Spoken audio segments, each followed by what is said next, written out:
Hello नमस्ते। जहिले पनि भिडियो चाहिँ गाडीमै बसेर बनाउँछु के, किनभने कस्तो कोजी कम्फी लाग्छ मेरो गाडी, स्वीट लाग्छ मलाई मेरो गाडी, अनि मेरो पर्सनल स्पेस जस्तो लाग्छ मेरो गाडी। मैले आई थिङ्क 2-3 दिन अगाडि मात्र पोस्ट गरेको थिएँ डिप्रेसनको बारेमा, अनि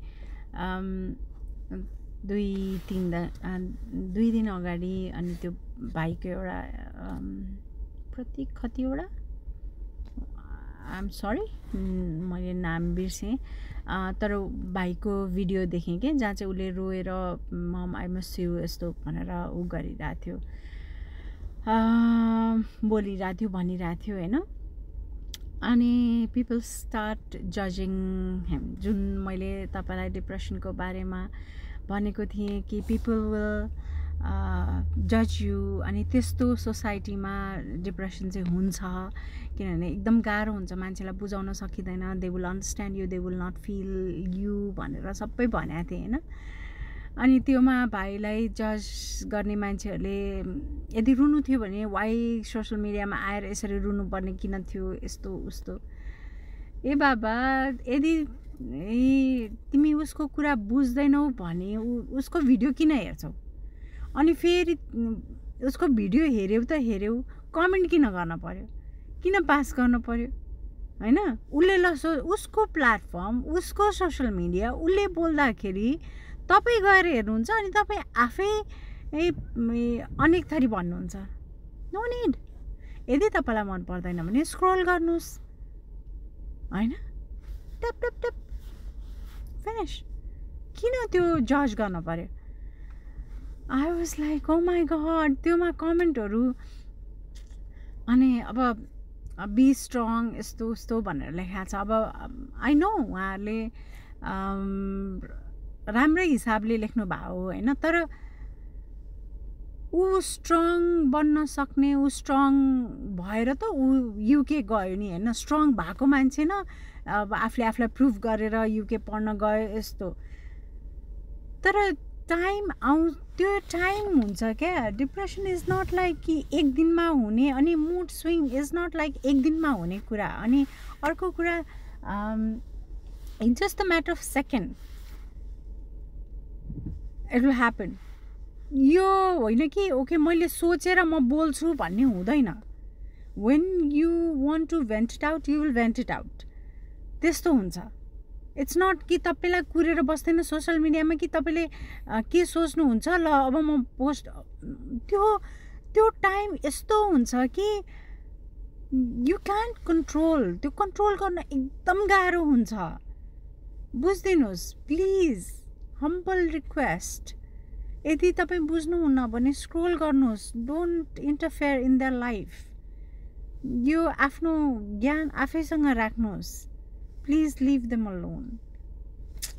सिरियसली म किन बोलिरहेको छु, because I can feel it, not understand, I can feel it.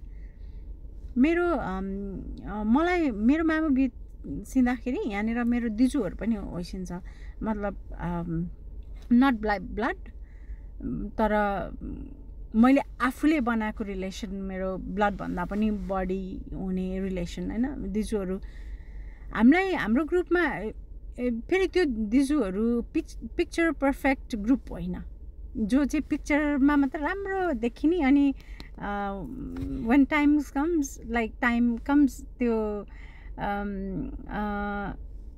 काम नलाग्ने त्यस्तो खालको होइन क्या। उहाँहरू चाहिँ जेन्युनली यदि केही हाम्रो ग्रुपमा भयो भने they are the first one to come and ask you, okay भयो, how can I help you out, यस्तो भन्ने खालको। अनि डु यु थिङ्क म डिप्रेसन हुँदा मलाई मेरो मामु त्यस्तो हुँदाखेरि उहाँहरू आइसेन होला? It's not, it's the time. किनभने मलाई जब ट्रिगर गर्थ्यो तब उहाँहरू काममा भएको बेला पर्थ्यो या केही पर्थ्यो, अनि वेन यु फिल लाइक होइन म डिस्टर्ब गर्दिनँ, यस्तो गर्दिनँ उस्तो गर्दिनँ हुन्थ्यो, अनि त्यो मनमा नै हुन्थ्यो। अनि अर्को कुरा चाहिँ उहाँहरूले मेरो फिलिङ्स बुझ्नु नै हुन्छ भन्ने केही छैन क्या, बुझ्नुभयो नि। दे विल लिसन, यस, तर म के फिल गर्थेँ भने they will understand me, but they will not feel what I am going through. उहाँहरूबाट पनि यदि मैले इट्स पार्ट अफ लाइफ, आएपछि जानुपर्छ भन्ने त्यस्तो सुन्यो भने मलाई दे डोन्ट फिल इट भन्ने खालको हुन्थ्यो नि त, होइन? सो त्यस्तो हुन्छ। अनि एउटा दिदी होइसिन्थ्यो जो त्यही जर्नीबाट गइरहेको थियो, तर उहाँलाई मैले सेयर गर्न सकिनँ किनभने म आफ्नो भन्दाखेरि उहाँलाई अझ बढी पिन्च पर्छ कि भनेर उहाँ हुनुहुन्थ्यो। आई नो उहाँले फिल पनि गर्न सक्नुहुन्थ्यो, तर मैले किन भनिनँ भने किनभने मैले गर्दाखेरि उहाँलाई अझ मैले केही आफ्नो पेनहरू भनिरहँदाखेरि उहाँलाई अझ पेन हुने हो कि अझ ट्रिगर गर्ने हो कि भनेर म उहाँसँग पनि भन्न सक्दिनँ थिएँ, किनभने यु विल थिङ्क कि अब धेरै कुरा हुन्छ क्या, यहाँ धेरै कुरा हुन्छ। अनि त्यो भाइले अब त्यो सबै क्ल्यारिफाई गर्न फेरि एउटा भिडियो बनाउनु पर्ने, हेर त, अरे समाज हो आफै हुन्छ नि त्यो मेन्टल स्टेटमा भएर त्यस्तो भिडियो बनाएको छ, अब त्यसलाई क्ल्यारिफाई गर्न अर्को भिडियो बनाउनु पर्ने। जबकि उसले भनेकै छ मेरो साथीभाइ नभएको होइन, मेरो साथीभाइ छ, मेरो मामुसँग मेरो डेली कुरा हुन्छ, तर मैले डेली कुरा भए पनि मैले भन्न सक्दिनँ, I am not that close भने उसले त्यो एउटा हुन्छ कि I don't know how to express this because I don't know. म एउटा सिम्पल कुरा भन्छु है, यदि डिप्रेसन र एन्जाइटी तपाईँलाई छ कि छैन भन्ने तपाईँ डाउटमा हुनुहुन्छ भने म फ्यु पोइन्ट्स भन्छु। यदि त्योमा हाफ अफ द कुरा पनि तपाईँलाई मिल्यो भने चाहिँ please go and seek psychiatric, it's very important. One, निदा लाग्दैन भने, सेकेन्ड, तपाईलाई तपाईँ सोसल मिडियामा एकदम हेरिरहनुहुन्छ, स्क्रोल गरिरहनुहुन्छ, तपाईँको दिमाग एक ठाउँमा हुँदैन भने त्यो।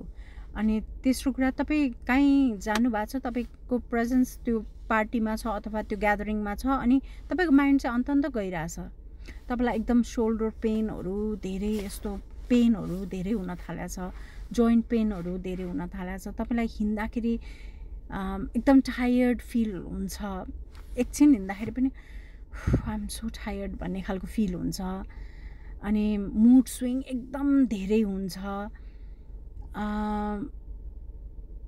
अनि कसैले राम्रै तपाईँलाई भनिरहेछ भने पनि तपाईँ त्योमा क्वेसन गर्न थाल्नुहुन्छ, हुन्छ नि, why that person is saying this to me, किन मसँग यो कुरा गर्यो, त्यस्तो खालको छ भने चाहिँ you need help, go to your psychiatric or डक्टरलाई कन्सल्ट गर्नुहोस्, त्यो चाहिँ राम्रो वे हो।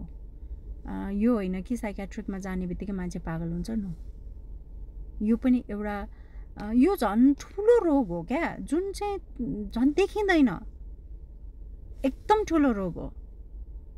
अरूको ट्रिटमेन्ट हुन्छ, यसको त कस्तो गाह्रो छ के।